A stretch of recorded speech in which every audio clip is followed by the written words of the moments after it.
ओकारं बिन्दुसंयुक्तं नित्यं ध्यायन्ति योगिनः कामदं मोक्षदं चैव ओंकाराय नमो नमः। अविरल शब्दगणौघ प्रक्षालित सकलभूतलकलंका मुनिविरूपार्षुतीर्था सरस्वतीर्तनोदुरितम् अज्ञानतिमिरान्धानां ज्ञानाञ्जनशलाकया चक्षुरुन्मीलितं येन तस्मै श्रीगुरुवे नमः। परम गुरुभ्यो नमः। परम्पराचार्य गुरुभ्यो नमः। सकलकलुषविध्वंसकं श्रेयसां परिवर्धकं धर्मसम्बन्धकं भव्यजीवमनप्रतिबोधकारकमिदं शास्त्रं श्री समयसारनामधेयम्। अस्य मूलग्रन्थकर्तारः श्री सर्वज्ञदेवाः तदुत्तरग्रन्थकर्तारः श्री गणधरदेवाः प्रतिगणधरदेवाः तेषां वचोनुसारमासाद्य श्रीमद् आचार्य प्रवर श्री कुन्दकुन्ददेवैर्विरचितम्।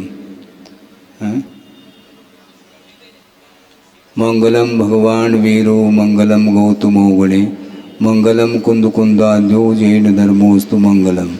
सर्वमंगलमांगल्यम सर्वकल्याणकारकं प्रधानं सर्वधर्माणां जैनं जयतु शासनम्।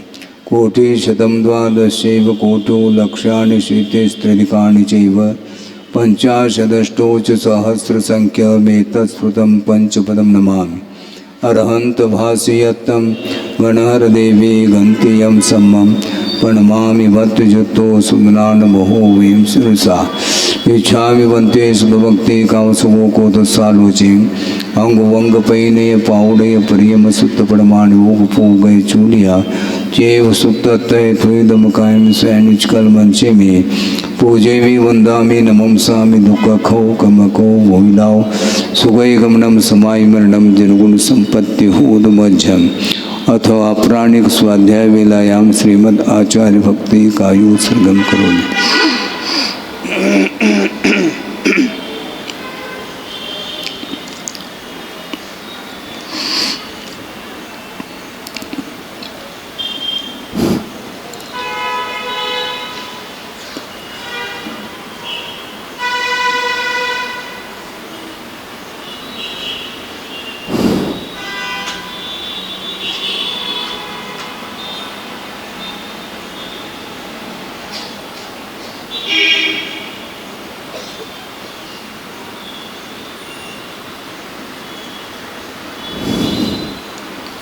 श्रुतजलधिपारगेभ्य स्वपरमद विभावना पटुमतिभ्य सुचरितपूर्णदेभ्यो नमो गुरुभ्यो गुणगुरुभ्य। छत्तीस गुण समज्ञे पंचव्याचार करण सुंदरसे शिष्यानुग्रह कुशले धम्मायरे सदा वंदे गुरुभक्त संजमेनय तरंत संसार सायरम घोरम छिन्नन्ति अड्डकं मम जन्मन मरणं न पावन्ति ये नित्यमृतमंत्र ओम निरुता ध्यानाग्निहोत्राकुला षट्कर्मा विरतास्तपोधनदना साधु क्रिया साधव शील प्रावरणा गुणप्ररणा चंद्रार्गतेजोदिका मोक्षद्वारकपाटपाटनवटा प्रीणन्तु मां साधव गुरुव पान्तुनो नित्यं ज्ञानदर्शननायकाः चारित्राणो गंभीरा मोक्षमार्गोपदेशकाः इच्छामन्त्यायरिवती कावसुको गोदसालोचन समनान समदंसन समचलजुत्तानं पंचव्याचाराणाम् आयुर्यानम् आयारादि सुमनानुपदेशानं वज्रायानं तिरयन गुण पालुरयानं सौसाणुं सैनिचकलमंचे में पूजैमि वंदामि नमंसामि दुःखखौ कमखौ वोहिलाओ सुगै गमनम समाय मरणम जनगुण संपत्ति होदमध्यम। वंदे तो सौवसिद्धे ध्रुवमचल मनोवमं गयं पत्ते ओछामि समय पाहुड मिनमो सुद केवले भनिदम।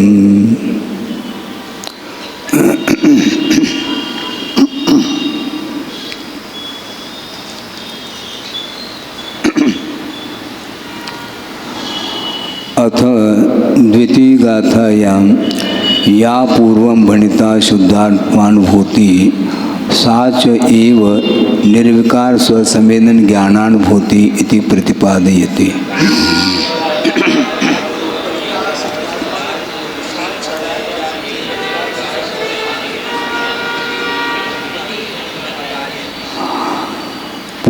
गाथा में शुद्धात्मानुभूति का कथन किया गया और यहाँ द्वितीय गाथा में उसी का वर्णन निर्विकार स्वसंवेदन ज्ञानानुभूति के रूप में है, ऐसा प्रतिपादन किया जा रहा है। जो पश्वदि अपानम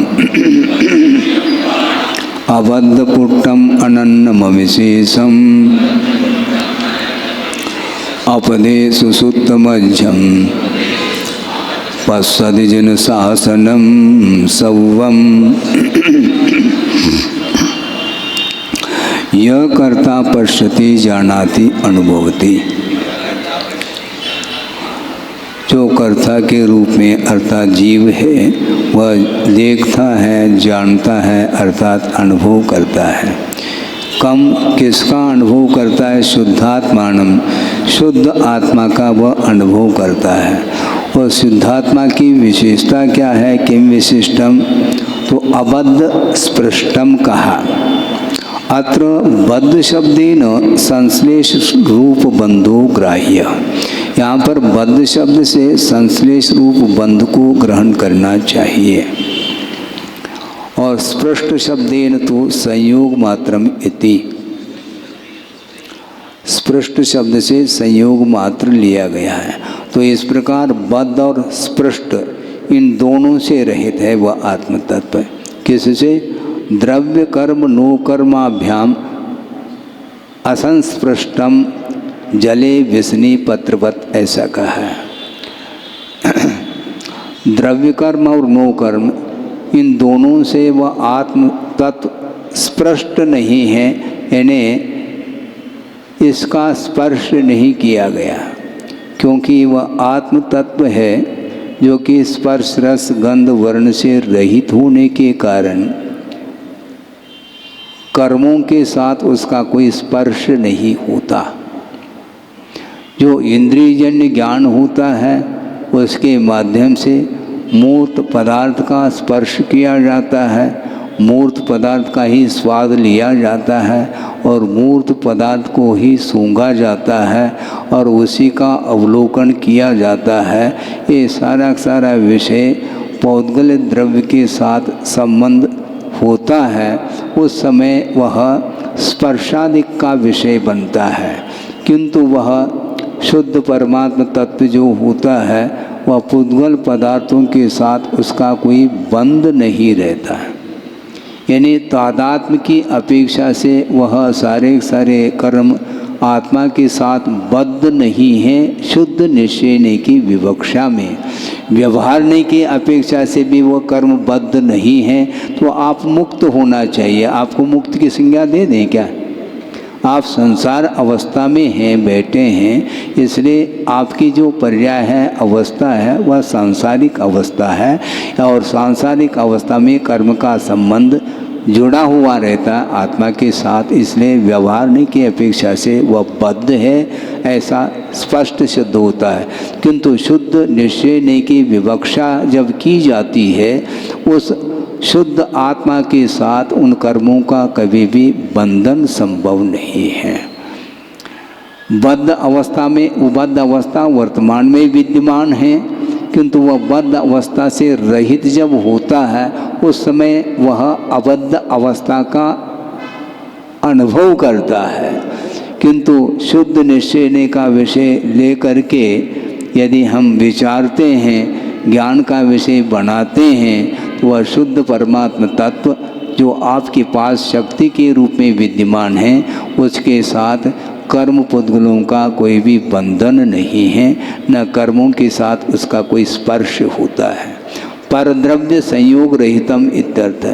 स्पर्श का अर्थ ये कहाँ गया? जले विष्णि पत्रवत, ऐसा असंस्पृष्ट का अर्थ स्पर्श से रहित है। जैसे कल ही कहा था, कमल पत्र जल के साथ संपर्क होते हुए भी वह उससे पृथक है, भिन्न है, उसमें अभिन्नता संभव नहीं। वह पृथक है क्योंकि जल भिन्न है और वह कमल पत्र भिन्न है, ये दो तत्व हैं, दो पदार्थ हैं, इसलिए इन दोनों के साथ कोई भी स्पर्श नहीं हो पाता।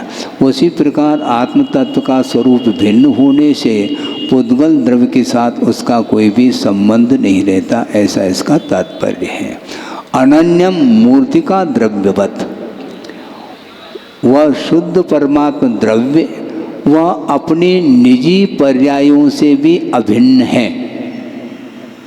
जो शुद्ध परमात्मा तत्व है उसके अंदर अनंत गुण विद्यमान हैं, उन गुणों से वह शुद्ध परमात्मा तत्व भिन्न नहीं अनन्य रूप है, ऐसा कहा। किंतु किस प्रकार अनन्य रूप? मृत्तिका द्रव्य रूप। मृत्तिका अर्थात मिट्टी है, वह एक पदार्थ है, उस पदार्थगत जितने भी पर्याय हैं उससे वह पृथक नहीं हो सकती है। स्पर्श रस गंध वर्णात्मक कोई पदार्थ है, वह पदार्थ उन गुणों से जिस प्रकार पृथक होना संभव नहीं, उसी प्रकार ज्ञानादि जितने भी अनंत गुण शुद्ध परमात्मा तत्व में विद्यमान हैं, उन गुणों से उस आत्म तत्व का अनन्य संबंध है, भिन्नता नहीं, ऐसा इसका आशय है। मृत्तिका द्रव्य के समान। अब देखो, ज्ञान गुण का ऐक्य है आत्मा के साथ।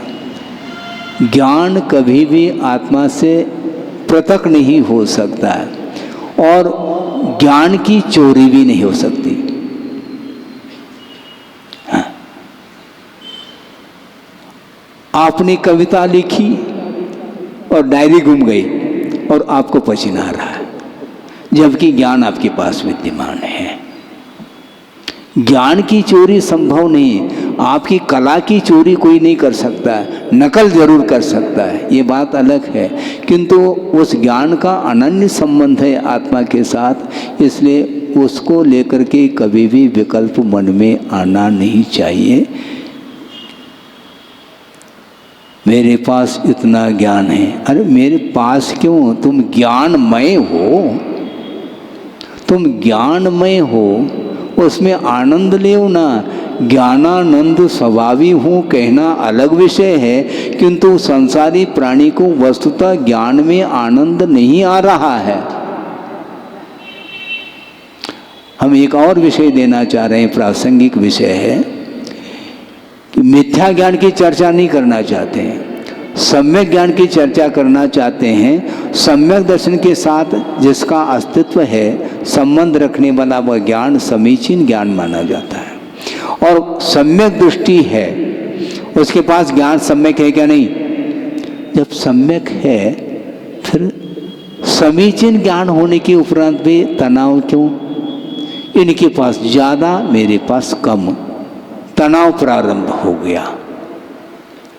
जबकि सम्यक ज्ञान है, सम्यक ज्ञान कभी भी तनाव के लिए कारण नहीं हो सकता है, लेकिन ये तनाव हो क्यों रहा है? अज्ञान परिचय सहा नहीं जा रहा। तो अज्ञान क्या वस्तु? तुम्हारे पास सम्यक ज्ञान है, ध्यान तो रखो। क्योंकि परिचय विजय प्राप्त करने वाले के पास कभी भी ज्ञान अज्ञान नहीं रह सकता है। अज्ञान परिचय का अर्थ ज्ञानावरणी कर्म के उदय के अपेक्षा से वह परिचय का सामना करना पड़ रहा है, किंतु जिस ज्ञानावरणी कर्म का क्षोभशम हो चुका है और साथ साथ दर्शन मुनि का क्षोभशम होने के कारण उस ज्ञान में समीचीनता आ चुकी है, इसके उपरांत भी वह संतुष्टि का अनुभव नहीं कर रहा है। असंतोष उसको क्यों? संतोष कब आएगा महाराज? संतोष गुण को कौन आवरणित कर रहा है? हम पूछना चाहते हैं। लोभ कर रहा है। हाँ, लोहम ओसरामी संतोषम अवुठेमी कहा। मैं संतोष को धारण करता हूँ, लोभ का विसर्जन करता हूँ। तो पूर्णतः जो लोभ के विसर्जन करने में लगा हुआ है, उसको थोड़ा ज्ञान हो चाहे अधिक हो, हमेशा संतोष का अनुभव करता है। उसको अज्ञान परिचय भी नहीं सता सकता है, वह परिचय विजयी होगा।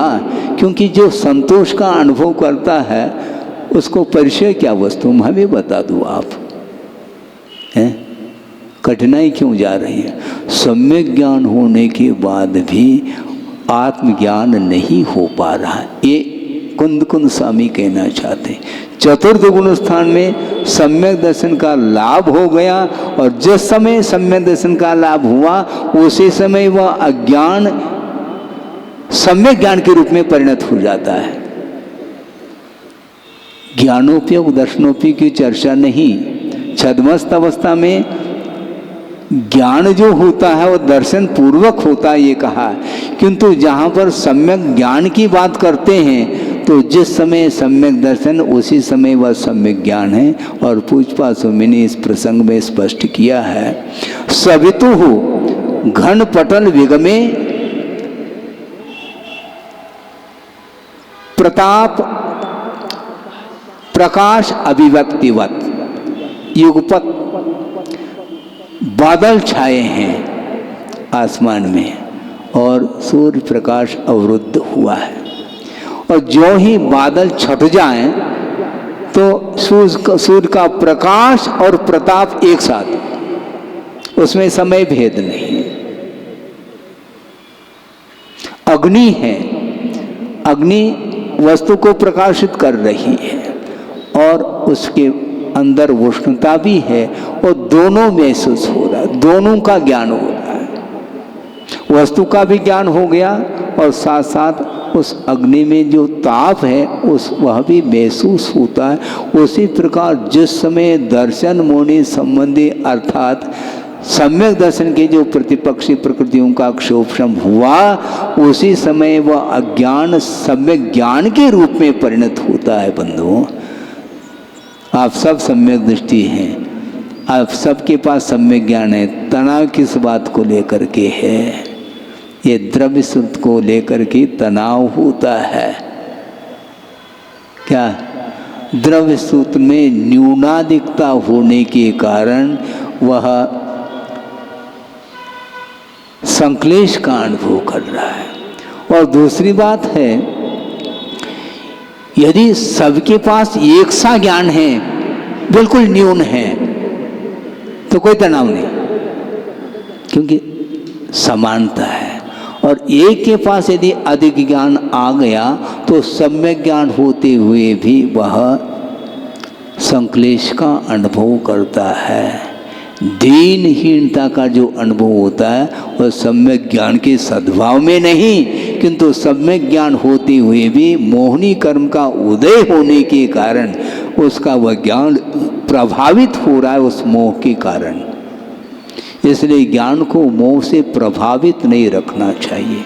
आपका ज्ञान हर पल मोह से प्रभावित होता है, इसलिए उस ज्ञान के पास पदार्थ को यथार्थ जानने की क्षमता नहीं आ पाती। सम्यक ज्ञान होते हुए भी, सम्यक दर्शन होते हुए भी, पदार्थ का ज्ञान होते हुए भी वह यथार्थ पदार्थ का अवलोकन इसलिए नहीं कर पा रहा है क्योंकि उसके साथ मोह लगा हुआ है। ये और मोह के साथ जो पदार्थ को जो जाना जा रहा है वो यथार्थतः वह पदार्थ का ज्ञान नहीं है। हर्ष और विषाद की भूमिका से ऊपर उठ करके इष्टानिष्ट की कल्पना के बिना जो वस्तु का परिज्ञान होता है वह वस्तुतः वीतराग विज्ञान माना जाता है। सराग दशा में ये संभव ही नहीं, और असंयम अवस्था में तो और संभव नहीं। रत्नत्रय के पालन करते हुए भी छठे गुण स्थान में इष्टानिष्ट की परिणति बनती है। वह किसकी परिणति है? वह ज्ञान की परिणति है, क्योंकि वह ज्ञान उस मोह से प्रभावित होने के कारण इष्टानिष्ट की परिकल्पना कर लेता है। इसलिए उसका अपरिग्रह जो महाव्रत है वह दूषित हो जाता है। मनोज्ञा मनोज्ञेन्द्रिय विषय राग द्वेष वर्णजनानी पंच। अपरिग्रह व्रत की भावनाएं मैं बीच बीच में इसलिए अध्यात्म के साथ सिद्धांत को मिक्स करके दे रहा हूँ ताकि वह अध्यात्म तक पहुँचने के लिए कितने व्यवधायक तत्व हैं उनको भी समझना है। तभी तो उससे हम ऊपर उठ पाएंगे। इंद्रिय के विषय मनोज्ञ भी होते हैं और अमनोज्ञ भी होते हैं। इन दोनों विषयों को लेकर के सारे पंचेंद्रिय के ही विषय हैं। इन विषयों को लेकर के कभी भी राग द्वेष नहीं करना, ये महाव्रत माना जाता है। अपरिग्रह, इष्टानिष्ट की कल्पना हो गई, अपरिग्रह महाव्रत में दोष प्रारंभ हो गया। कुछ ऐसे मूल गुण होते हैं जो लगभग दूषित नहीं हो पाते। जैसे एक भुक्ति कहा, एक ही भुक्ति ले रहे हैं, एक दिन भी 2 बार, एक दिन भी ऐसा नहीं गया महाव्रत लेने के उपरांत भूल करके भी 2 बार भोजन किया हो, एक ही बार भोजन। स्थिति भोजन वो भी कर रहा है, केशलोच वो भी मध्यम जघन उत्कृष्ट जो भी करना वो कर रहा है।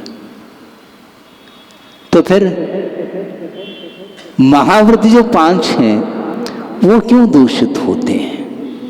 उनको हम कब निर्दोष पालन कर पाएंगे? बहुत कठिन है, क्योंकि कोई भी पदार्थ जब ज्ञान का विषय बनता है उस समय यदि मूर्छा का भाव नहीं है तो अपरिग्रह महाव्रत उज्ज्वल है, उसका प्योर, उसमें बट्टा नहीं लग सकता है, लेकिन बहुत कठिन होता है ये। इसी को भावलिंग कहते हैं। बाहरी पदार्थों का विमोचन तो कर लिया, किंतु भीतरी परिग्रह का विमोचन नहीं हुआ। इसलिए किसी न किसी खास व्यक्ति विशेष के प्रति उसका अटैच रहता है। अन्यथा हर्ष का अनुभव क्यों? किसी ने प्रशंसा कर ली और आह्लाद होने लगा तो मान लो उस समय उसकी अपरिग्रह महाव्रत की क्या दशा है, क्योंकि उन शब्दों से वह मूर्छित हुआ है। वह अपने आप को मूर्छित माने अथवा न माने, किसी को कह नहीं रहा, किंतु भीतर जो आह्लाद है वह बताता है कि उन शब्दों से वह प्रभावित हुआ है, और ये बिना मूर्छा के प्रभावित नहीं हो सकता। इस अपेक्षा से वहाँ पर कर्णेंद्रिय का भी विजय लगभग समाप्ति की ओर है, और तत्संबंधी जो अपरिग्रह महाव्रत है वह भी जो है ना दूषित होता है। इस प्रकार चिंतन करने में आता है, आना तो चाहिए।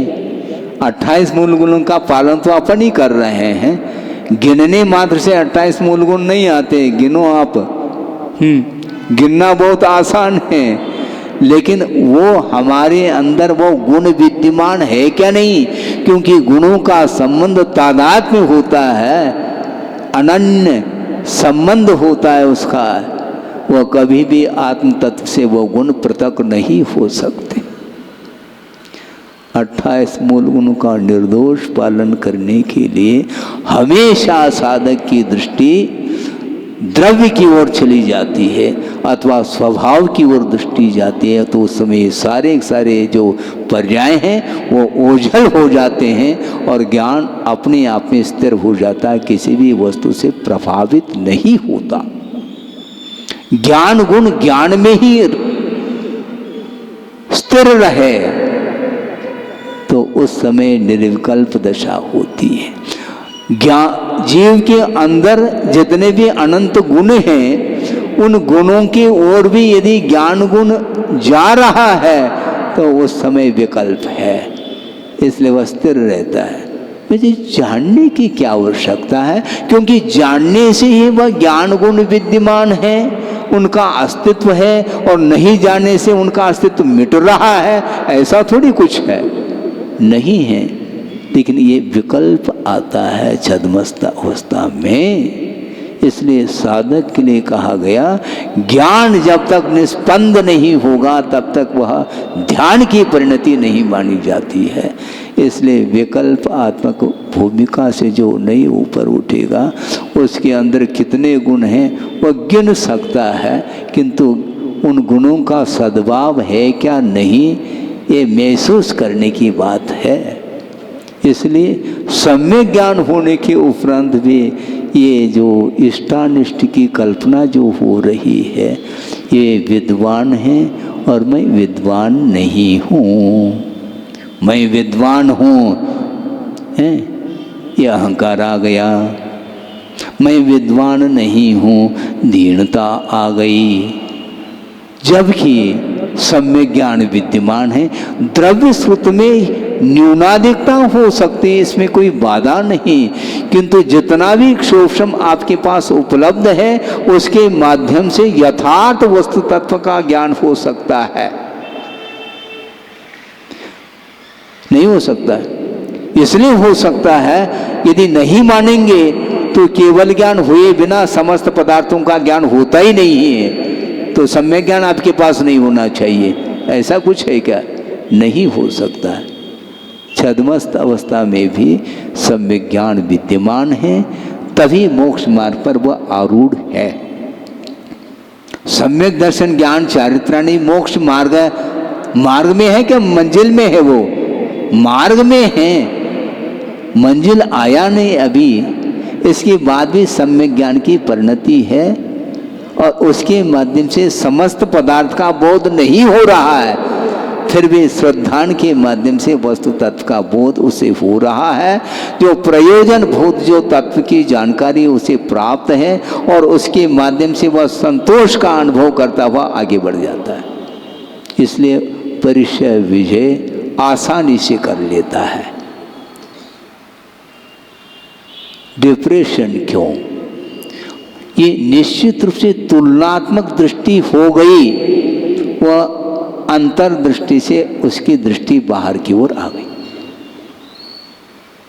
हाँ, उसके बिना उसके नंबर आपको गिनने में कैसे आ गए हैं?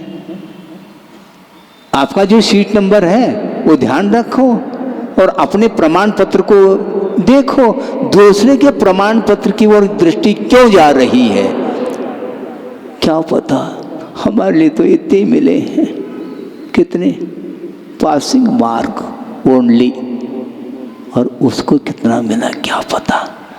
और हो सकता है जिसके बारे में वो सोच रहा है उसको 00 भी मिल सकते हैं, वो फेल भी हो सकता है। आपको जानकारी नहीं और जानकारी मिल गई, अरे वो तो फेल हो गया, हाँ संतोष मिल गया, क्योंकि हमारे पास पासिंग नंबर है और उसके पास वो भी नहीं है। ये कौन सा सुख है, ये कौन सा दुख है? सोचो, विचार करो। ये A to Z संसार में यही दशा है। हम ये पूछना चाहते हैं क्योंकि 4 लाइन की टीका, 4-5 लाइन की और 2 लाइन की गाथा तो हुई गई। पढ़ेंगे, विस्तार भी तो करना पड़ेगा ना, क्योंकि अध्यात्म तक पहुंचने के लिए अध्यात्म की पूर्व भूमिका में यदि मान लो विपरीतता है तो वह अध्यात्म तक पहुंच भी नहीं पाएगा। ये भी उतना ही सत्य है, ये उतना ही सत्य है। बोलिए, हाँ ठीक है, बहुत अच्छा।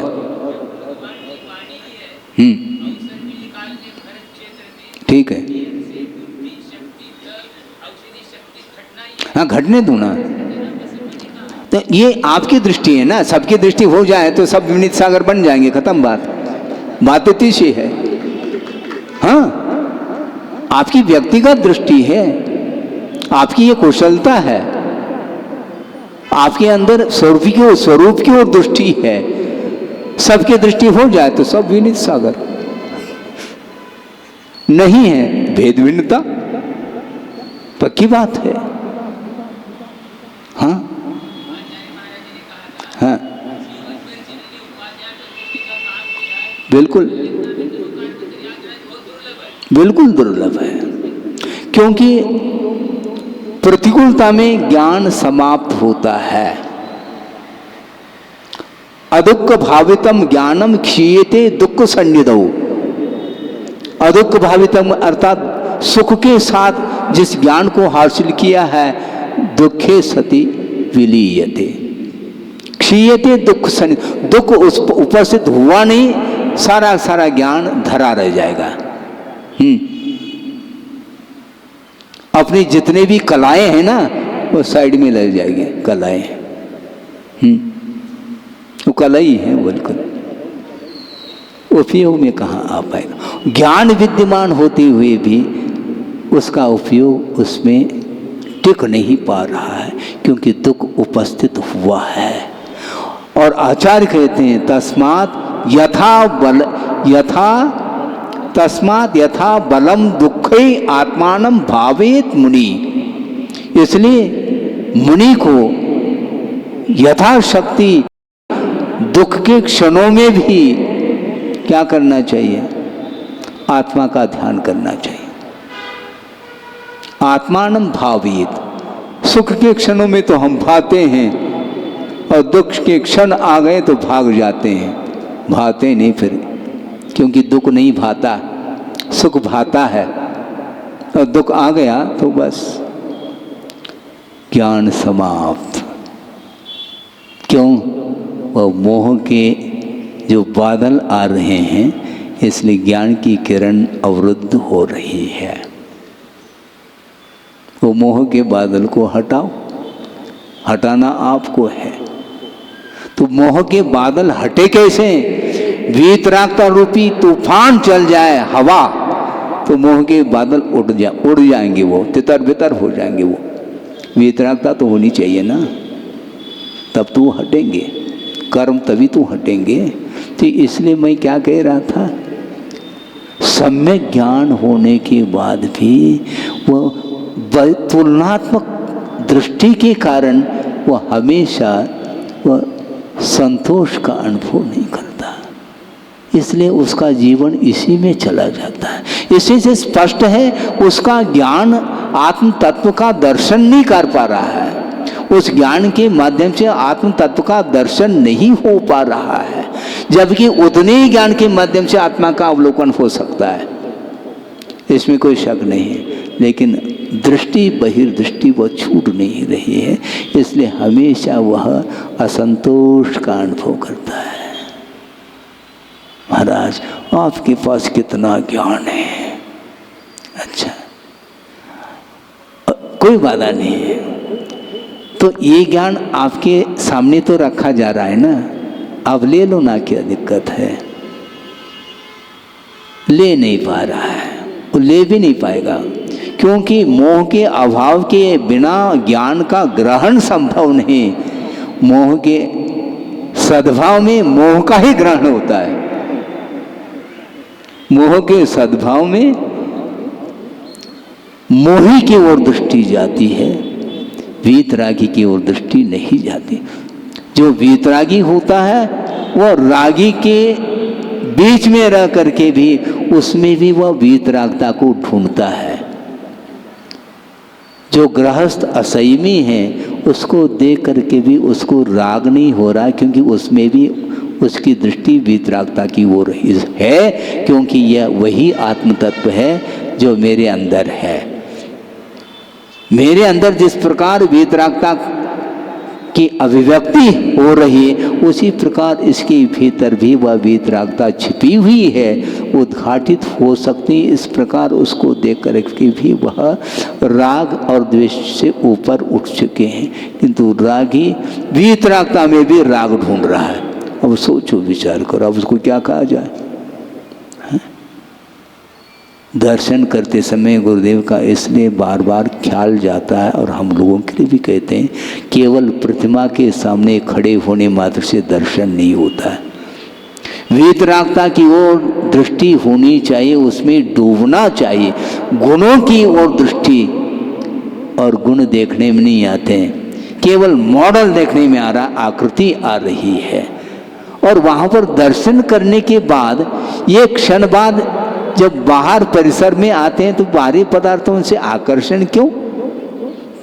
तो आपने 10 मिनट तक जो दर्शन किया है वो क्या किया वाकई में, हमें बता दो थोड़ा। एक क्षण में वो वीतरागता के संस्कार डिलीट हो रहे हैं। जिनवाणी पढ़ने के बाद, जिनवाणी स्तुति होने के बाद पुनः वही, ये सब क्या है?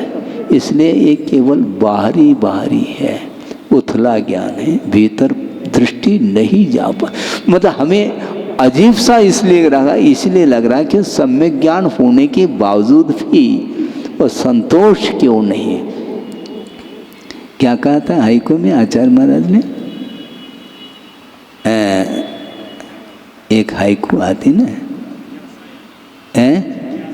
हाँ, जिज्ञासा यानी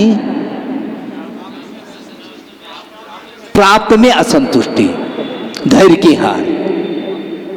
जिज्ञासा और किसको बोलते हैं? जिज्ञासा का निषेध नहीं कर रहा हूं।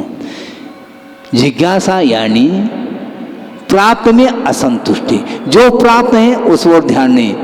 इसका क्या अर्थ? इसका क्या अर्थ? अरे जो अर्थ ज्ञात है उसके बारे में तो कुछ सोचो, हैं?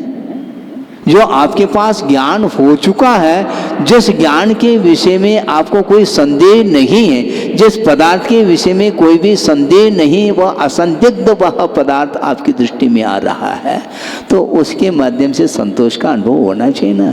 इसलिए हम ये कहना, प्रकारांतर से यही कहा जा रहा है जो गुरुदेव ने कहा है, जो आपके पास जितना ज्ञान है उससे आपको संतोष होना चाहिए। हमने पहले भी कई बार प्रसंग बनाया, फिर से बना रहा हूँ, जिसने नहीं सुना वह सुनने का प्रयास करे। आपके पास जितना क्षोभम है, क्या वो उपयोग में आ रहा है? क्या स्वाध्याय बंद करने के लिए नहीं कह रहा हूं मैं, किंतु जितना आपके पास क्षोभम है, क्या वह सारा सारा आपके जीवन में उपयोग में आ रहा है? क्या नहीं आ रहा है? फिर उपयोग में कब लाओगे? और उपयोग में लाने से ही संतोष का अनुभव होता है, नहीं तो असंतोष तो है ही। क्योंकि उनके पास ज़्यादा, उनके पास जाना, ये तुलना जो ना हमेशा जो है घातक सिद्ध हो रही है। और यदि तुलना करना चाहो तो अतुलनीय जो केवली भगवान है उनके साथ तुलना कर लो, तो दीनता भी समाप्त होगी और अहंकार भी समाप्त होगा। क्योंकि केवली भगवान के साथ कभी कोई अहंकार नहीं कर सकता है, क्योंकि उनसे बढ़ करके किसी के पास ज्ञान है ही नहीं। छद्मस्थ अवस्था में वह क्षयोपशम ज्ञान है, इसलिए क्षयोपशम ज्ञान के साथ ही दीनता और अहंकार ये दोनों जुड़े हुए मिलते हैं। और जो अपने से जो बड़े हैं और शिखर तक पहुंच गए, उनको देख करके सारे के सारे भाव समाप्त हो जाते हैं। गुरु को सामने रखो, अहंकार चूर चूर हो सकता है तुम्हारा। हाँ, क्योंकि उनसे बढ़ करके किसी को भी ज्ञान नहीं है, ध्यान रखो। हाँ, सुना आपने? उनसे बढ़ करके किसी के पास ज्ञान नहीं, क्योंकि वस्तुतः वह आत्मज्ञान माना जाता है जो काम में आने वाला है, बाकी पुस्तक का ज्ञान है। 439 गाथाएं यहाँ पर आ गई, कंठस्थ कर लिया, ठीक है, डायरी घूम जाए चल जाएगा, अर्थ भी आ गया, लेकिन उसका प्रयोग नहीं है तो ओम शांति। हाँ, आपके पास धन है लेकिन गड़ा हुआ है, ओम शांति। तुम बाजार में जाओ, हैं, फल मिलेंगे आपको? नहीं मिलेंगे। इसलिए वह ज्ञान भी निष्फल है आपका, क्योंकि फल नहीं मिल रहा है। गड़ा हुआ धन है, बैंक में है, वो डिपॉजिट फिक्स, और फिक्स रखो, और फिक्स डिपॉजिट कर लिया और हार्ट फेल हो गया, खत्म।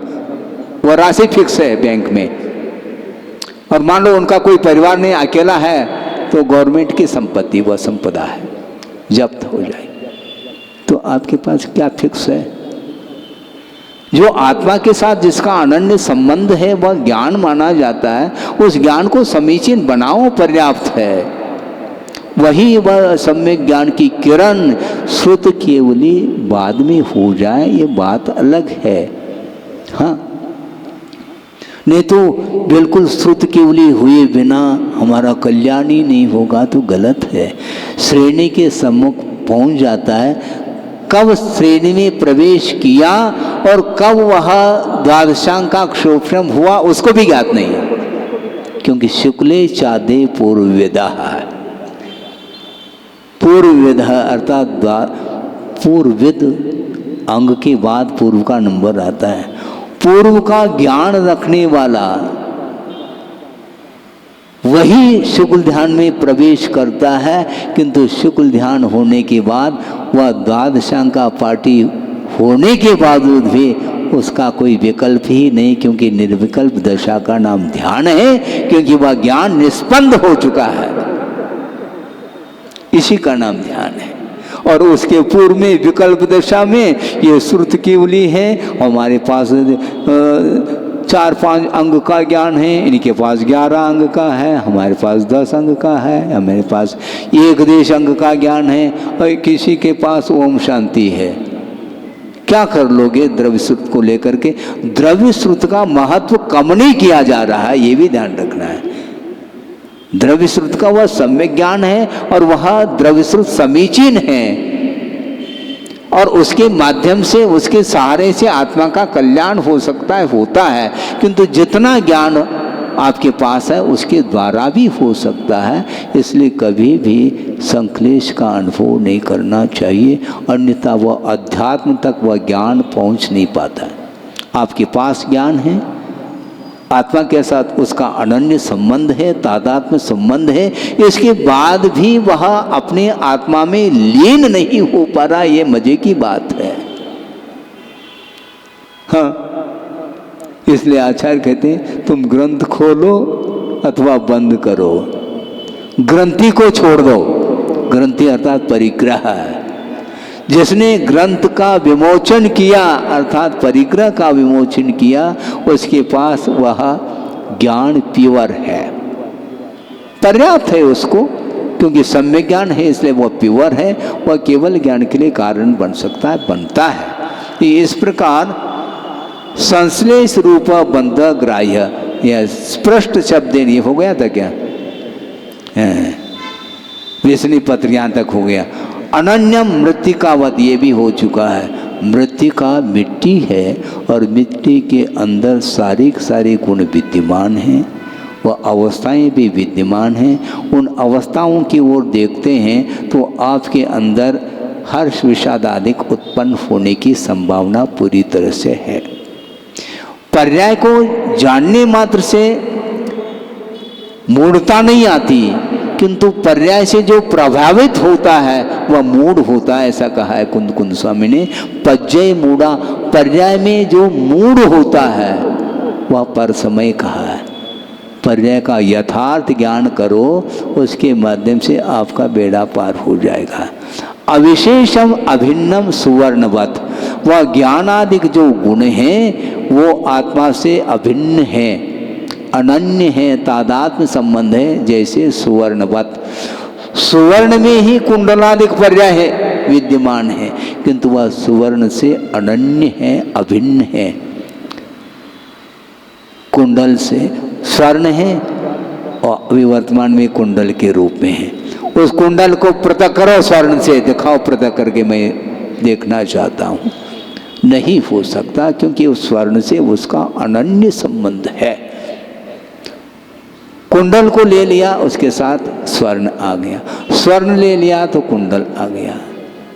इस प्रकार ये तादात्म्य संबंध है। उसी प्रकार गुण और गुणी का जो संबंध होता है, द्रव्य के साथ जो गुण का संबंध होता है वह तादात्म्य होता है। नियतम अवस्थितम, वह नियत है, नियत अर्थात वह स्थिर है, अवस्थित है, उसमें कोई भी वेव्स नहीं उठ सकते, उसमें तरंग नहीं उठ सकते, वह बिल्कुल स्थिर है, टंकोत्कीर्ण निष्पन्द है। ज्ञान गुण और उसका संबंध आत्मा के साथ। आनंद किसको आता है? गुण को या गुणी को? गुणी को आनंद आता है, और गुण पास होते हुए गुणी को आनंद नहीं आ रहा है, क्योंकि इसके पास ज़्यादा, इसके पास कम, ये ध्यान जा रहा है। इसलिए उसके पास ज्ञान होते हुए भी वह किसी काम का नहीं है, क्योंकि काम में लेंगे तो ज्ञान काम में आ सकता नहीं है, तो ओम शांति है। क्योंकि 14 गाथा के माध्यम से समय सार की पीठिका हो गई, और उस पीठिका के माध्यम से यदि हासिल कर लिया तो उसके पीठ थपथपाते हैं कुंद स्वामी। उस पीठिका के माध्यम से उसने उद्धार कर लिया आत्मा का, और जिसको 439 गाथा का परिज्ञान होने के बाद भी अभी भी वह बाहरी परिधि में घूम रहा है तो कभी भी वह केंद्र में नहीं आ सकता। इसका तात्पर्य है अवस्थितम समुद्रवत, समुद्र के समान शांत है, उसमें कोई तरंग नहीं है, लहर नहीं है। असंयुक्तम यानी पर द्रव्य के संयोग से रहित। असंयुक्तम का अर्थ क्या? पर द्रव्य संयोग रहितम, पर द्रव्य के साथ संयोग हुआ दुख प्रारंभ हो गया। संयोग मूला जीवेन प्राप्ता दुख परंपरा कहा। ये दुख की जो परंपरा है इसमें मूल कारण संयोग है, और संयोग एक में नहीं होता, दो के साथ। स्वयं का अपना संबंध दूसरे के साथ रख लिया तो संयोग हो गया, संयोग हो गया तो दुख चालू हो गया। बस या तो थोड़े बहुत जिसको लौकिक दृष्टि से सुख कह सकते हैं, संयोग के माध्यम से भी संसारी प्राणी सुख का अनुभव करता है, जबकि कुंद कुंद अथवा अन्य आगमकार कह रहे हैं वह दुख रूप है, ऐसा कह रहे हैं। बड़ा आश्चर्य है ये। सम्यक दृष्टि ही नहीं, देश व्रत अंगीकार करने के बाद भी पर के साथ संयोग जोड़ता है। ध्यान रखो, अनुवृत्ति होने के बाद भी एक पत्नी के साथ संबंध जुड़ा हुआ है। हालांकि अन्य स्त्रियों के साथ उसका संबंध राग के साथ नहीं, वो पुत्री के साथ अपने से यदि छोटी है तो पुत्री के समान, बराबरी की है तो बहन के समान, और अपने उम्र में अपने से यदि बड़े हैं तो उनको माँ के समान देखता है। किंतु जिसके साथ संबंध रख रहा है वह पत्नी के रूप में स्वीकार करता है। इसको बोलते हैं संबंध, और इसमें आनंद मानता है। यदि नहीं मानता है तो संबंध क्यों रखा? हम प्रश्न पूछते हैं, आपके लिए उत्तर देना है आपको, देव उत्तर।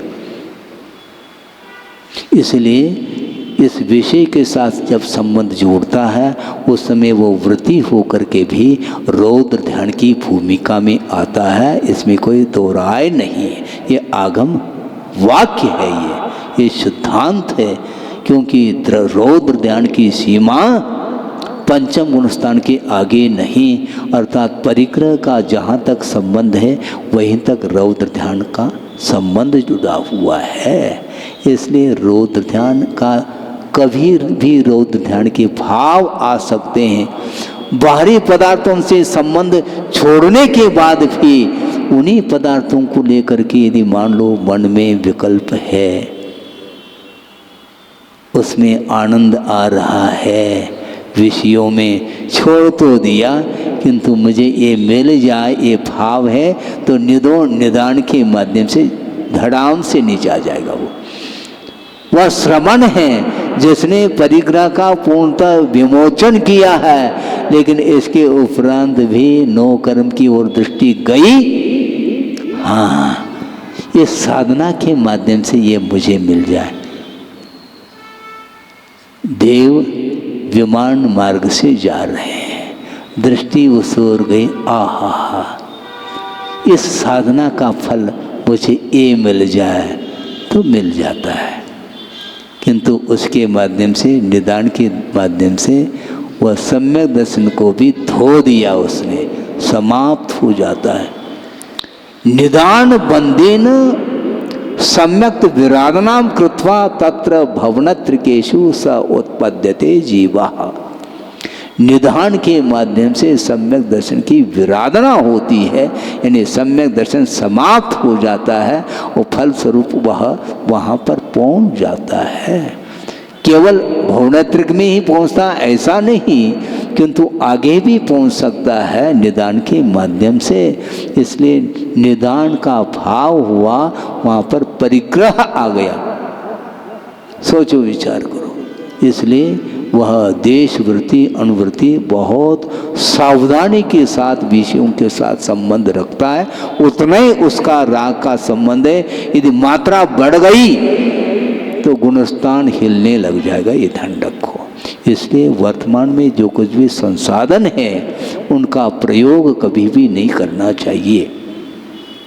अविरति के लिए भी हमारा यही कहना है, क्योंकि वह पतन के लिए कारण है।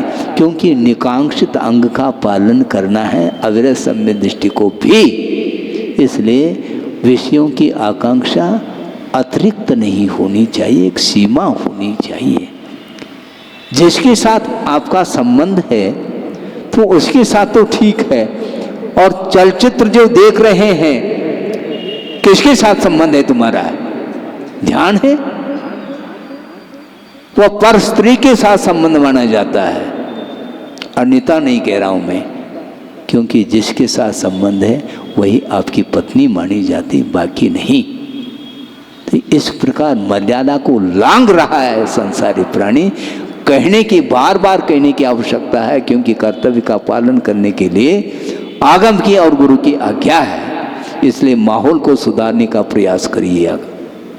समय रहते यदि माहौल को नहीं सुधारेंगे, निश्चित पतन है, और एक का पतन नहीं, कईयों का पतन हो सकता है। अपने आप को सम्यक दृष्टि घोषित करो, और रात दिन यदि मानव विषयों में डूब रहा है तो उसके सम्यक दर्शन के लिए भी प्रश्न चिन्ह लगेगा। वातावरण को आप क्या शांत वातावरण को बनाने के लिए विषयों से ऊपर उठने की आवश्यकता है। अन्यथा उसके पास जो कुछ भी उपलब्ध सामग्री है, मोक्ष मार्ग की सामग्री, वो भी समाप्त हो सकती है। ये दुर्लभ वस्तु है। अध्यात्म को सुन रहे हो और जा करके पुनः उसी राग में डूबोगे तो इस जनवाणी की श्रवण करने की सार्थकता सिद्ध नहीं होती। अन्यथा नहीं लो। ये आपको वचन कटु लग सकते हैं, किंतु ये सत्य वचन है, क्योंकि आगम के माध्यम से बोला जा रहा है। इस प्रकार भीग करके स्वाध्याय करने से ही सामने वाला भीग सकता है। इसके उपरांत यदि नहीं भीगता है तो आचार्य महाराज कहते वस्तु तत्व का चिंतन करो। जगत का स्वभाव हुआ सम्यक वैराग्य। जगत का स्वरूप है, कहने मात्र से थोड़ी संसार सुधरने वाला है। फिर भी कर्तव्य करने के लिए पीछे नहीं हटो। गुरुदेव का ये कहना है, बाढ़ में जो बाढ़ आई है नदी के लिए, और उस बाढ़ में कई लोग बह रहे हैं, किंतु एक आध भी यदि मान लो हमने बचा लिया बहने से, तो उतना ही हमारे लिए लाभ है। जाने वाले जा रहे हैं। अपनी क्षमता, शक्य का अनुष्ठान हम कर सकते हैं, अशक्य का नहीं। इसलिए आद हिदम का दब्बम कहा, आत्महित पहला कर लो, जम सक ही पर हिदम। दूसरी का कल्याण करना चाहते हैं तो जितना शक्य है उतना करो। बाकी अनावश्यक बोलने की आवश्यकता इसलिए नहीं क्योंकि उसके लिए आगम का प्रभाव नहीं पड़ रहा है। जनवाणी का प्रभाव जिसके जीवन में नहीं पड़ता, वो उसका कल्याण किस भाव में होगा, ये भगवान का ही विषय, हम और आपका विषय नहीं है। ये इसका अर्थ है। समुद्रवत का असंयुक्तम का अर्थ पर द्रव्य के संयोग से रहित है आत्म तत्व। किसके साथ संबंध जोड़ना चाहते हो महाराज? हमारा यह परिवार व्यवहार की दृष्टि से ठीक है, परिवार का पालन पोषण करो और परिवार के प्रति भी एक धर्मानुराग के साथ पालन करो, तो उसके अंदर भी धर्म जीवित रह सकता है। केवल विषय के साथ संबंध नहीं रखना। वैश्विक संबंध एक तात्कालिक हो सकता है, किंतु उसका संबंध जीवन पर्यंत जो भी उसका साथ संबंध है वो धार्मिक संबंध होना चाहिए। 4 दिन बाद रक्षाबंधन आने वाला है, इसलिए थोड़ा सा संकेत दे दिया कि रक्षा करो धर्म की। केवल वह बांधने मात्र से धर्म की रक्षा नहीं होती। धर्म की डोर बांधो। वो बांध रहे हैं, निषेध नहीं, परंपरा चली रही है। उस निमित्त से वह पर्व याद आ जाता है, स्मरण में आ जाता है, एक प्रतीक है, उसका मैं निषेध नहीं कर रहा हूँ। किंतु धर्म से जो विमुख हो रहा है उसको अग्रसर कर देना चाहिए, धर्म की ओर उसको ले आना चाहिए। जो स्वयं धर्म की ओर अग्रसर होता है वही दूसरे को भी अग्रसर होने के लिए वह निमित्त बन सकता है। निश्चयेन औष्ण्य रहित जलवत इति, कल भी यही उदाहरण दिया था। वह जल है किंतु उष्णता से रहित जल के समान।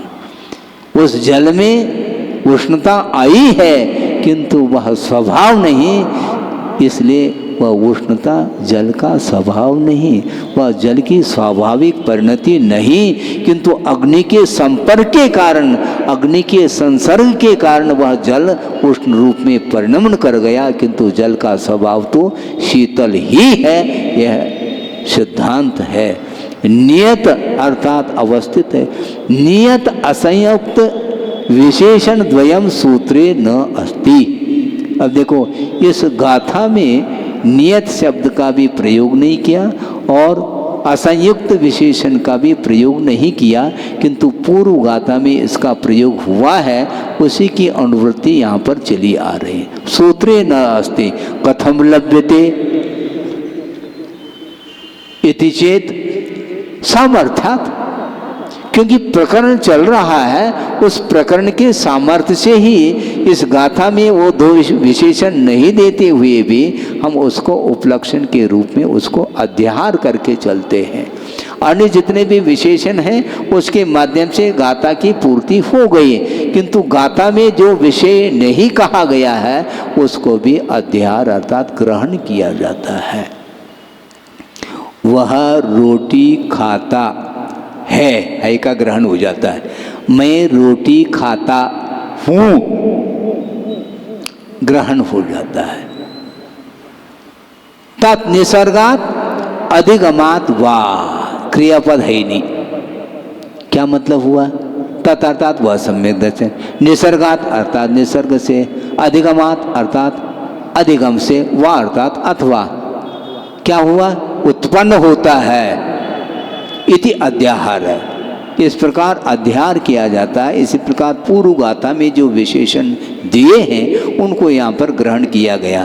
तदपि कथम, क्यों? ये भी कैसा? श्रुत प्रकृत सामर्थ्य युक्त ही भवति सूत्रार्थः। सूत्र का जो अर्थ है वह श्रुत और प्रासंगिक अर्थ के सामर्थ्य से युक्त होता है, ऐसा सूत्र का अर्थ है। इस प्रकार इति वचनात् आगम में कहा गया है।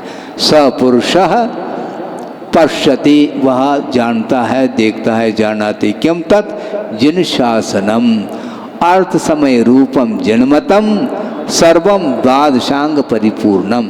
द्वादशांग से परिपूर्ण जो जिनेन्द्र भगवान का मत है वह अर्थ समय माना जाता है, क्योंकि वह ज्ञानात्मक है, और जो द्रव्यात्मक है वह शब्दात्मक माना जाता है। कथम भूतम अपदेश सूत्र मध्यम अपदिश्यते अर्थ येन स भवति अपदेश शब्द द्रव्य श्रुतम इति यावत्। अब देखो, अपदिश्यते अर्थ येन, जिसके माध्यम से अर्थ का कथन किया जाता है उसका नाम उपदेश अर्थात शब्द माना जाता है। उपदेश का अर्थ और कुछ नहीं, शब्द के रूप में लिया है। शब्द को उपदेश बोलते हैं। जिसके द्वारा पदार्थ का कथन किया जाता है उसका नाम शब्द है, जिसको द्रव्य श्रुतम इति यावत्, उसको द्रव्य श्रुत कहा है। शब्द जो होता है वह द्रव्य श्रुत है, भाव श्रुत नहीं। शब्दते कथ्यते इति येन अर्थ स शब्दः। सूत्रम परिचिति रूपम भाव श्रुतम। सूत्र का अर्थ यहाँ पर भाव श्रुत लिया है। इस प्रसंग में कहीं कहीं पर द्रव्य श्रुत के रूप में भी लेते हैं, विवक्षा आचार्यों की है। जब द्रव्य श्रुत का प्रसंग आता है उस समय द्रव्य श्रुत के रूप में लेते हैं। जैसे सम्मत से निमित्तम जन सुत्तम, ऐसा जिनेन्द्र भगवान के द्वारा कहा हुआ जो सूत्र है वह सम्यक दर्शन की उत्पत्ति में बहिरंग कारण, किंतु यहाँ पर सूत्र का अर्थ परिचिति रूपम भाव श्रुतम। जानने में जिसके माध्यम से वस्तु का बोध होता है, परिचिति होती है, वह भाव सुक्त माना जाता है। ज्ञानमय इति यावत, वह ज्ञानमय होता है। द्रव्य श्रुत शब्दात्मक होता है, उसको द्रव्य आगम बोलते हैं, और जो ज्ञानमय होता है उसका नाम भावागम बोलते हैं। तेन शब्द समयेन वाचम ज्ञान समयेन परिच्छेद्यम उपदेश सूत्र मध्यम भण्यते। अर्थात शब्द रूप शब्द समय के द्वारा वाचभूत पदार्थ की जानकारी होती है, और ज्ञान समय के द्वारा पदार्थ का ज्ञान होता है। शब्द के माध्यम से कथन करने योग्य पदार्थ सामने आता है। वाच का अर्थ वाच, वाचक संबंध इसी को बोलते हैं। वचन के द्वारा कहने योग्य जो पदार्थ है वह वाच्य माना जाता है, और ज्ञान के माध्यम से जानने योग्य जो पदार्थ है वह ज्ञेय माना जाता है। इस प्रकार ज्ञेय ज्ञाय संबंध और वाचवाचक संबंध होता है। इसी को उपदेश बोलते हैं। वह उपदेश और सूत्र दोनों को लेकर के कथन किया गया है। अयमत्र भाव, यहाँ पर यह कंक्लूजन अर्थात भाव ये है। यथा, बहुत अच्छा उदाहरण दे रहे हैं, 2-5 मिनट के अंदर पूर्ण कर रहे हैं। लवण खिल्य एक रस अपि फल शाक पत्र शाकादि पर द्रव्य संयोगेन भिन्न भिन्न स्वाद प्रतिभासति अज्ञानी नाम प्रतिभाति। लवण का अर्थ नमक की डली, वह एक ही रस वाला है, उसमें विभिन्न रस नहीं, किंतु वह खारा है। किंतु फल शाक पत्र इत्यादि के संयोग से वह भिन्न भिन्न स्वाद आ रहा है। वह लवण का स्वाद नहीं, साग सब्जी के साथ वह मिश्रित होकर के स्वाद आ रहा है, इसलिए भिन्न भिन्न स्वाद आता है, ऐसा प्रतिभाषित होता है। किसके लिए? अज्ञानी के लिए। किंतु निर्विकल्प समाधि ये किसके लिए? अज्ञानी नाम। अज्ञानी किसको बोल रहे हैं? निर्विकल्प समाधि भ्रष्टा नाम खंड खंड ज्ञान रूपा प्रतिभाति। देखो, निर्विकल्प समाधि से जो च्युत हुए हैं उनके लिए यह ज्ञान खंड खंड रूप में प्रतिभाषित हो रहा है। क्या है? ज्ञानी नाम आगे आ रहा है ना। हाँ, यहाँ से एक लाइन यहाँ से छूट गया, बहुत अच्छा है। प्रतिभाति ज्ञानी नाम पुनः एक रसा ये वह, ज्ञानियों के लिए वह एक ही रस है जो लवण का स्वाद लेंगे। तथा उसी प्रकार यहाँ पर तथा कह करके आगे कथन कर रहे हैं, यानी प्योर यदि लवण का स्वाद लेंगे उसमें कोई मिक्सिंग स्वाद नहीं आएगा, किंतु उस लवण को आप साग सब्जी में मिश्रित करेंगे तो उस समय प्योर जो है लवण का स्वाद नहीं आता। भिन्न भिन्न प्रकार का जो स्वाद है वह लवण का नहीं, पर के संयोग से विभिन्नता उसमें आ रही है। तथा उसी प्रकार आत्मा अपि अखंड ज्ञान स्वभाव अपि अखंड ज्ञान स्वभाव वाला है, फिर भी स्पर्श रस गंध शब्द नील पीत आदि वर्ण ज्ञेय पदार्थ विषय भेदेन अज्ञानी नाम निर्विकल्प समाधि भ्रष्टानाम खंड ज्ञान रूप प्रतिभाति। और वही जो अखंड स्वाद है और खंड खंड हो रहा, ज्ञानियों के लिए तो वह अखंड है, किंतु यदि वह ज्ञान स्वभाव वाला रखता है, किंतु वह ज्ञान का संबंध यदि भिन्न भिन्न पदार्थों के साथ संबंध यदि रखता है तो उस भेद ज्ञान के कारण ज्ञान में भेद भिन्नता आने से अज्ञानियों के लिए वह खंड खंड रूप प्रतिभाषित होता है। क्यों? अज्ञानी का अर्थ निर्विकल्प समाधि से जो च्युत है उसी के लिए इस प्रकार विभिन्न प्रकार का ज्ञान उसके अंदर है, इसलिए पदार्थ की जानकारी भिन्न भिन्न रूप से हो रही। क्योंकि पर्याय की ओर दृष्टि गई तो ज्ञान उसका खंड खंड खंड खंड प्रतिभाषित होता है। ज्ञानी नाम पुनः अखंड एक अखंड केवल ज्ञान रूप स्वरूप एव इति। ज्ञानियों के लिए तो वह अखंड केवल ज्ञान रूप है। केवल ज्ञान में भेद कहाँ से लाओगे? पर द्रव्य के संबंध से ही उसमें भेद आता चला जाता है। इति हेतु हो, इस हेतु से खंड ज्ञान रूपी शुद्धात्मनि ज्ञाते सति सर्वम जन शासनम ज्ञातम भवति इति मत्वा। अब देखो, इस हेतु से अखंड ज्ञान रूप जो शुद्धात्मा है, उस शुद्धात्मा का जब ज्ञान हो जाता है उस समय वह समस्त जिन शासन को ही जान लिया, ऐसा इसका तात्पर्य है। इसका अर्थ है जो एगम जानधि सो सर्वम जानधि। जो अपने आत्म स्वरूप का ज्ञान कर लेता है उसके सामने पूरा विश्व का भी ज्ञान हो जाता है। क्योंकि स्वरूप तो एक ही है, स्वरूप के अपेक्षा से कोई भिन्न भिन्नता नहीं है। क्योंकि सामान्य की ओर दृष्टि जाती है तो द्रव्य सामने आता, महासत्ता सामने आती है, तो महासत्ता में कौन सा ज्ञेय पदार्थ अवशिष्ट रह जाता है? नहीं रह सकता। ये सामान्य की ओर दृष्टि जानी चाहिए। सर्वम जन शासनम ज्ञातम भवति इति मत्वा। ऐसा जान करके समस्त मिथ्यात् रागादि परिहारेण तत्र एव शुद्धात्मनि भावना कर्तव्या इति। इसलिए इस प्रकार मान करके समस्त मिथ्यात् रागादि के त्याग के साथ उसी शुद्धात्मा में भावना कर लेनी चाहिए। किंच मिथ्यात्व शब्देन दर्शन मोह रागादि शब्देन चारित्र मोह इति सर्वत्र ज्ञातव्यम। जहाँ कहीं भी इस ग्रंथ में मिथ्यात्व शब्द का प्रयोग आया है तो वह उसका दर्शन मोह लेना, और जहाँ कहीं भी राग शब्द का प्रयोग किया है वहाँ पर चारित्र मोह से तात्पर्य है। इस प्रकार वह साधक जो होता है शुद्ध परमात्म तत्व की ओर उसकी वो दृष्टि जाती है, उसका ज्ञान अखंड बना रहेगा।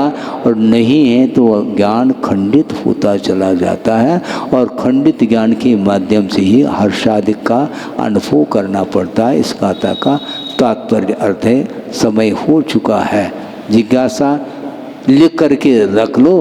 यदि वह आपको स्मरण में आ जाए तो कल बता देना। बहुत छोटा सा हो तो रख सकते हैं। आचार्य भगवान, निदान के विषय में जैसे हर कोई साधक की ये बात रहती कि सिद्धालय पहुँचे, सुनो तो वो निदान में आए। बहुत अच्छा है। निदान वस्तुतः उसको बोलते हैं भोगाकांक्षा निदानम। भोगों की पंचेंद्रिय के विषय संबंधी जो भोग सामग्री है उसकी आकांक्षा का नाम निदान है। इसलिए प्रभु के चरणों में आकर के भोगों की इच्छा मत रखो, ये कहने का तात्पर्य है। वहाँ जाने के उपरांत भी इसका क्या फल मिलेगा, मैं ये अर्घ चढ़ा रहा हूँ इसका क्या फल मिलेगा, मैं जल चढ़ा रहा हूँ इसका क्या फल मिलेगा। फल की इच्छा रखते हो, आराधना क्यों कर रहे हैं आप? भगवान बनने के लिए भगवान की आराधना की जाती है और करना चाहिए, इतना ही इसका आशय है। पद्यानुवाद। अच्छा, कल की गाथा भी रह गई है। आत्मा अबद्ध नित शून्य उपाधियों से अत्यंत भिन्न पर से विधि बंधनों से ऐसा मुनीश्वर निजातम को निहारे वे ही विशुद्ध नय हैं जिन्हों पुकारे। आत्मा अबद्ध स्थिर शून्य उपाधियों से अत्यंत निर्भर अत्यंत भिन्न पर से विधि बंधनों से ऐसा निजात्म लगते मुनि अक्षजेता सूत्रार्थ का कथक आगम पूर्ण वेता। बोधि समाधि परिणाम शुद्धि स्वात्मोपलब्धि शिव शोक सिद्धि चिंतामणिं चिंतित वस्तुदाने त्वां वंदमानस्य ममास्तु देवी।